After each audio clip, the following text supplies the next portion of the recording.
ملک میں corona virus کے باعث اس وقت میڈیکل ایمرجنسی نافذ ہے اور اس چیلنج سے نمٹنے کے لیے جو لوگ سب سے اہم کردار ادا کر رہے ہیں وہ ڈاکٹر، نرسیں اور دوسرا طبی عملہ ہے۔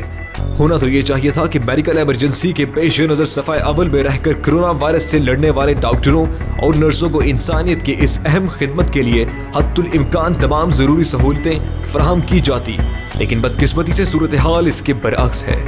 اس حکومتی رویے کے خلاف لاہور میں 4 روز سے ڈاکٹروں کا احتجاج جاری ہے۔ Chairman grand health alliance doctor Sulaiman Haseeb کے بقول کرونا وائرس سے متاثرہ ڈاکٹر اور پیرا میڈیکل اسٹاف کی تعداد میں ہر روز اضافہ ہو رہا ہے، جبکہ تنخواہیں دگنی کرنے کا حکومتی دعویٰ بھی قطعی بے بنیاد ہے۔ سروس ہسپتال کی نرسنگ ایسوسی ایشن کی صدر نصرت چیمہ نے بھی نرسوں کے لیے حفاظتی کٹس کی عدم فراہمی کو متعلقہ حکام کی بے حسی قرار دیا ہے۔ ینگ نرس ایسوسی ایشن سندھ کے رہنماؤں نے بھی کہا ہے کہ محکمہ صحت ہوش میں آئے ورنہ نرسنگ اسٹاف کام چھوڑنے پر مجبور ہو جائے گا۔ گزشتہ 1 ماہ سے مسلسل آواز اٹھانے کے باوجود زیادتیاں کم ہونے کی بجائے بڑھ رہی ہیں۔ جو حفاظتی سامان نرسوں، ڈاکٹروں اور پیرامیڈیکل اسٹاف کو ملنا چاہیے تھا وہ مبینہ طور پر بیوروکریسی اور سیاستدانوں کی نظر ہو گیا۔ عام حالات میں سہولیات اور مراعات کی عدم فراہمی برداشت کی جا سکتی ہے، لیکن میڈیکل ایمرجنسی کی صورت میں ایسا رویہ کسی طور پر قابل قبول نہیں۔ ڈاکٹروں، نرسوں سمیت تمام طبی کارکن اس وقت کرونا وائرس سے جنگ میں ہماری فرنٹ لائن سپاہی ہیں۔ مریضوں کی مناسب دیکھ بھال کے لیے انہیں تمام ممکن سہولتیں فراہم کی جانی چاہیے۔ ڈاکٹروں، نرسوں اور پیرامیڈیکل اسٹاف کا مناسب اور ضروری سہولیات کی فراہمی کا مطالبہ 100% جائز ہے، لیکن اسے منوانے کے لیے اسپتالوں میں ہڑتالیں نہیں کی جانی چاہیے تاکہ مریضوں کی دیکھ بھال متاثر نہ ہو۔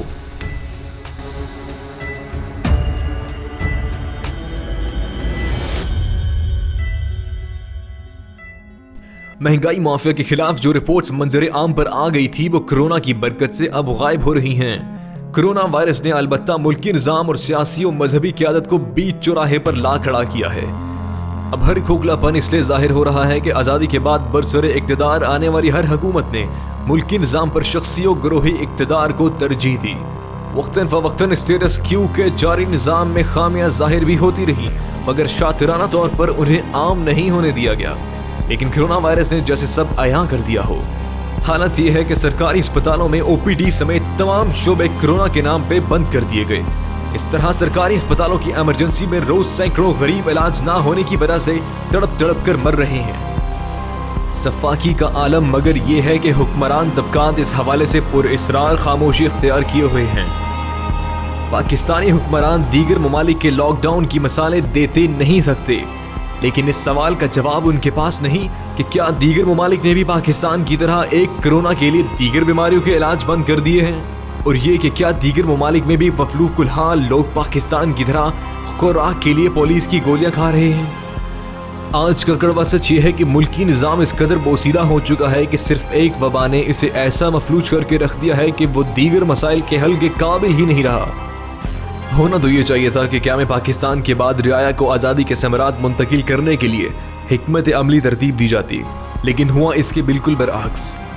وہ لوگ جن کا جنگ آزادی میں کوئی حصہ ہی نہ تھا وہ ملکی وسائل کے مالک و مختار بن گئے اور قومی خزانے کو لوٹنے کا آغاز کیا۔ پھر یہ سلسلہ چل نکلا اور سول و غیر سول حکمران طبقات میں طریقہ واردات کے ماں سوا کوئی فرق نظر نہیں آیا۔ اصول پرست سیاستدان ہر موڑ پر اس امر کی نشاندہی کرتے رہے کہ ملک کی معاشی جڑیں کھوکھلی کی جا رہی ہیں، لیکن ان آوازوں کو غداری سمیت مختلف الزامات لگا کر بے اثر کر دیا جاتا رہا۔ آزادی کے بعد اسٹیٹس کیو کی حامی فوجی اور سول بیوروکریسی نے ایسے سیاستدانوں کی پذیرائی کی یا انہیں تخلیق کیا جو مستحکم نظام کے لیے ثمر بار کوششوں کی بجائے محض دکھاوے کے اقدامات کے ذریعے عوام کو یہ باور کرا سکیں کہ ملک درست ڈگر پر ہے۔ اس کے لیے ذرائع ابلاغ کے مخصوص حصے اور بعض مذہبی عناصر کو بھی غیر محسوس انداز میں بروئے کار لایا جاتا رہا۔ اقتدار پر گرفت رکھنے کے اس کھیل کی ترکیب یہ تھی کہ جمہوری نظام کو سیاستدانوں کے ذریعے ایسا بدنام کیا جائے کہ لوگ جمہوریت سے نفرت کرنے لگ جائیں۔ اس کے لیے قومی وسائل لوٹنے کے ہر عمل سے چشم پوشی اختیار کی گئی، لہٰذا برسر اقتدار آنے والے ہر حکمران نے نظام کے استحکام کی بجائے ذاتی، گروہی و جماعتی مفاد پر توجہ دی۔